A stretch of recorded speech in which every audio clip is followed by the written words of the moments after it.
Welcome to Collab Corner, a podcast dedicated to breaking the barriers in project management, powered by HeyCollab. We're here to demystify project management across the board, from digital pioneers to freelance frontrunners. Stand by for game-changing tips that break barriers and make teamwork dream work. All right, folks, get ready to dive in with V, the genius behind HeyCollab, as he pulls back the curtain on efficient work hacks.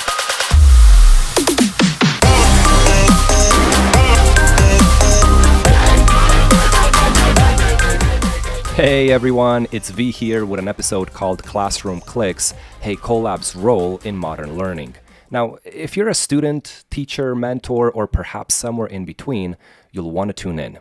I'll spill the beans on what's worked, what hasn't, and the game-changing tricks for rocking that digital classroom. What I found as a teacher is that the greatest challenge is to bring clarity to the things I teach to my students. Now, clarity goes beyond my lessons, lectures, handouts, and homework.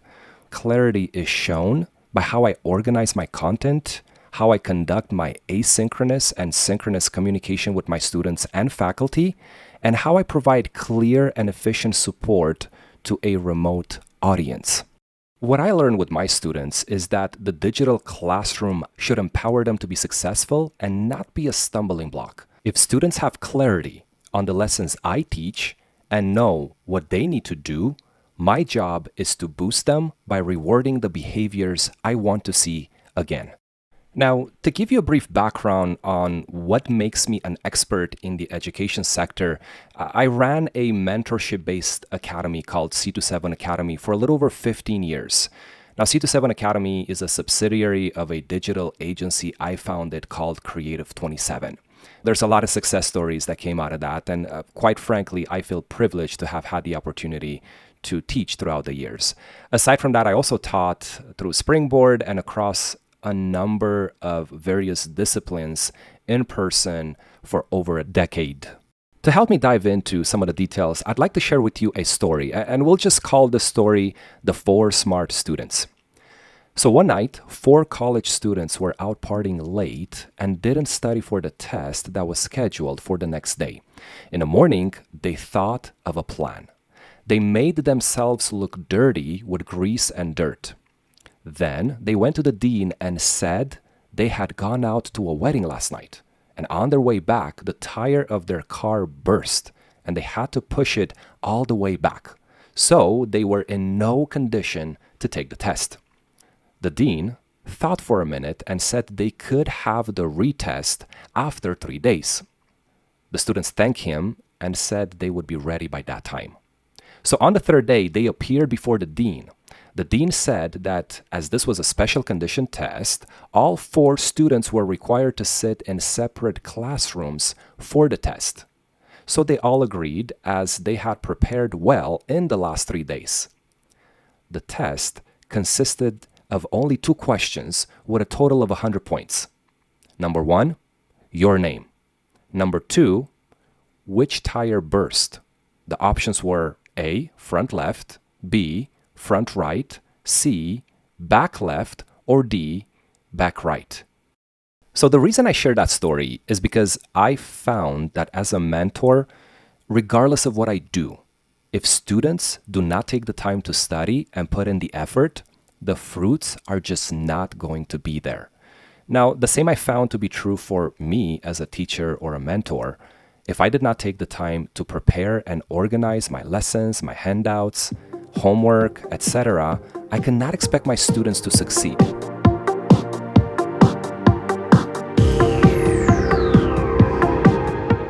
So I'd like to start by sharing things that I've done that really did not work, and they presented quite a few challenges. So I was running a remote class teaching product design, and my setup consisted of Zoom, email, WordPress, Trello, Slack, Vimeo, Dropbox, Camtasia, and every once in a while in-person meetings. Now, since this was a mentorship-based online course, I conducted my classroom via Zoom once a week. And so for asynchronous communication, I was using email and Slack. Slack is a messaging platform if you haven't heard of it. For tasks that students had to perform weekly, I used Trello. And to structure all of my content for lessons, handouts, and homework, I used WordPress. Now for video content, I ended up recording my sessions and then I uploaded onto Vimeo. From here, I exported the video links to WordPress, and then I used Dropbox to share large files or links with students. I guess by now you could see why that was such a mess and just such a convoluted process. I think the greatest challenge I faced was the many tools that were necessary to run a digital classroom. Not only was everything adding up cost-wise, but it took significant time to learn all of these platforms. And then the onboarding process for students was extremely painful and long. What I noticed was that the complexity of this stack of tools really got in the way of bringing clarity, efficiency, and harmony to students and to the work that they did.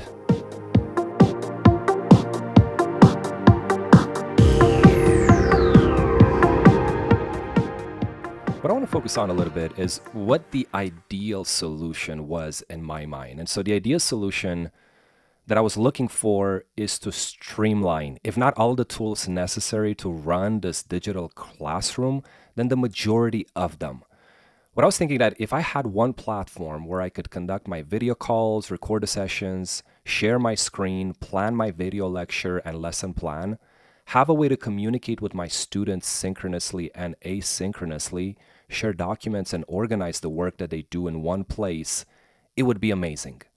Now, I know that's a lot to ask for one tool, but again, even if it's maybe 80% of the tool or 70% of the tools, that would be amazing so that I don't have students, not only students, but teachers as well, just hop from one platform to another. So what I started to do is I started to look at different LMS platforms. And if LMS is a new term for you, it stands for Learning Management Systems. Essentially is an out-of-the-box solution to plan out your lessons. Now, I've done quite a bit of research. I dove into these. I started using some of these. And my problem with the majority of these tools was that they focused on creating and sharing content and managing user information. They had some unique features in creating the lessons and the courses and then putting out different quizzes. They would lock you in a specific way of doing things with very little flexibility. And I think that's the thing that I didn't quite like. Now, most did not have a way to conduct calls, record and share screens. They didn't have any flexibility in terms of how the lesson should be structured and positioned. And you couldn't really customize them according to whatever you're looking for. You couldn't lock or hide content that's not ready yet. And you weren't able to assign things to students, among other items. So, as I was contemplating on this, one day I had this crazy idea. What I was thinking is, what if the way to manage a digital classroom would be the same way you would manage a team at a company or perhaps a department? So what I was thinking, what if there was a way to use project management platforms instead of a learning management system? Now, for some time, I kept coming up with reasons not to try it out. But one day I told myself, you know what, let's just give it a shot and see what happens. So what I did is I planned to run an entire class of 13 months in a project management platform. Now, I got to let you know, it was not perfect from the get-go. I've tried a lot of different methodology to collect the feedback from the students and other teachers. But over the past 5 years, I've devised a system and methodology that I got to tell you, it works great. And this is what I want to share with you next. Now, I got to let you know, I don't know who else is doing this. And when I dove into it, it was not perfect from the get-go. I've used a lot of different methodologies to collect feedback from students and from other teachers. Essentially what I was doing, I said, okay, let's use a project management platform. I had an idea in mind on how to structure everything, and some things worked, some things did not work. And in the process of perfecting this entire process, what I've done is I started collecting feedback. So for teachers who used the methodologies that I put in place, I wanted to hear, hey, how's it going? What works? What doesn't work? And I've applied the same set of principles to students too. Hey, what works and what doesn't work? And so for the past 5 years, I perfected this and it works great. And so I've devised a system and a methodology that works amazing. And this is what I want to share with you next.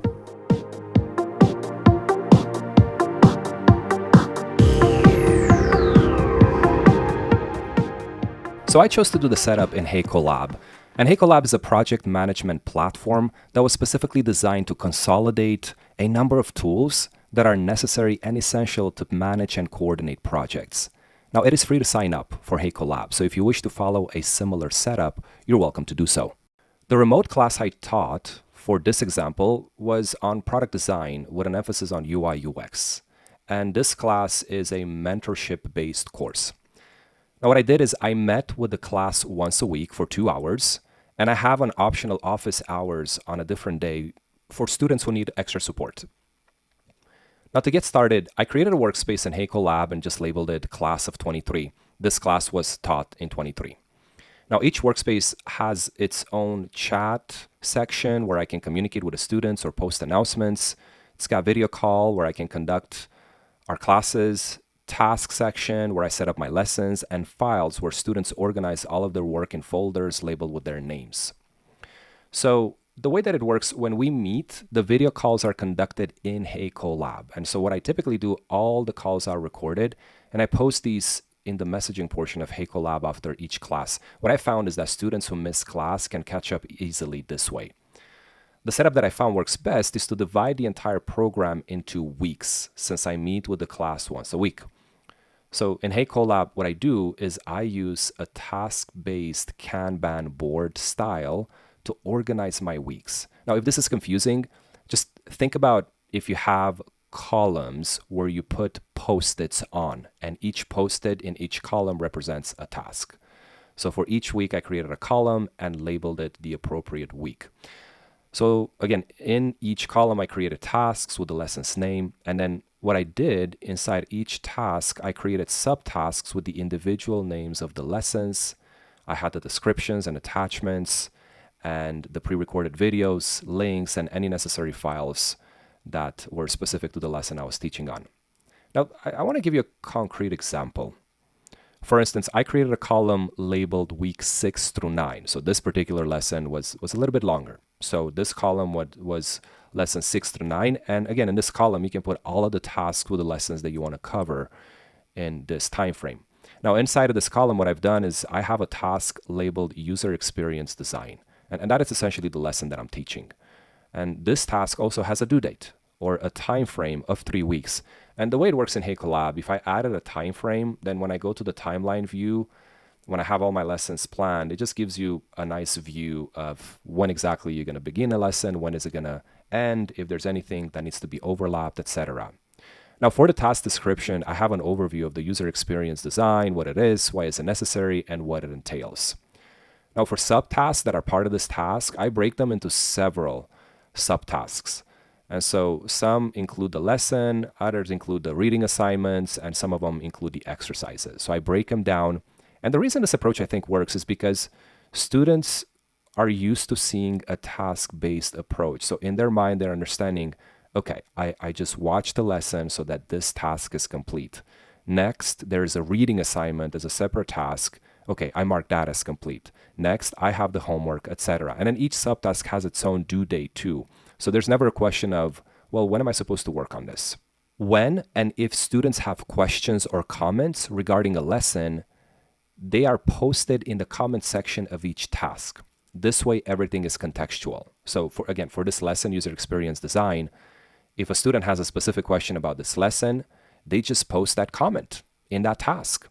And now there's no question about what that comment is about. It's easy for me as a teacher to reference it back to what a student is talking about. The tasks in HeyCollab also have a notes section that is private for each user. And so this helps tremendously students because during the class, they can take notes as I'm teaching or as we're going through things, and they can review those notes later. And each note is contextual to the task and lesson that they are studying. Now, I want each student to be able to present their work and walk me through the rationale of their thinking. So what I also have, in addition to all of the weeks, I have a column that's labeled ongoing. And this is where I create a task labeled agenda. So each student has a subtask with a child subtask over the different agenda items they need to cover each week during class time. So I don't want to complicate things, but just imagine this. You got a task, it's called agendas. Underneath that, you have a number of subtasks with the student's name. So each student has its own subtask. And then when you go inside of that subtask, each student can build out their own agenda. Each student would typically have a check-in, homework, feedback, struggles, and next steps as part of their agendas. Aside from that, at the top of the board, I have folders with links that are relevant to this course and that students may access at any time. So I don't know if you've used Slack, but Slack has a very similar feature where all the way at the top of each channel, you can post out links that are relevant to whatever you're teaching. Now, if students want to chat with me one-on-one, they can do so via direct message in HeyCollab, and they can keep that conversation private. When I set up my weeks as columns and lessons in tasks, I make the column and the tasks invisible so students are not distracted. And so what I mean by that, I may plan out the entire year, whatever the lessons are going to be, when they're going to be distributed, etc. But there's no reason for students to see all of that.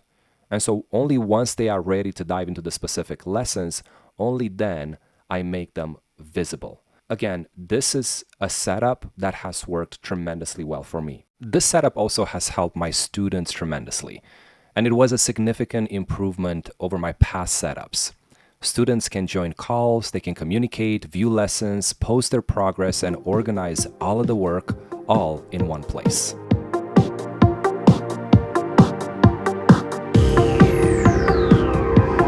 So as I wrap up, if you are a teacher, I just want to encourage you to set up your classes with HeyCollab, specifically if you have some of the challenges that I've described here.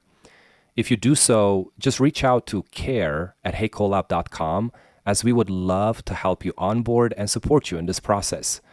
Furthermore, we're happy to provide you with HeyCollab Pro for 3 months for absolutely free.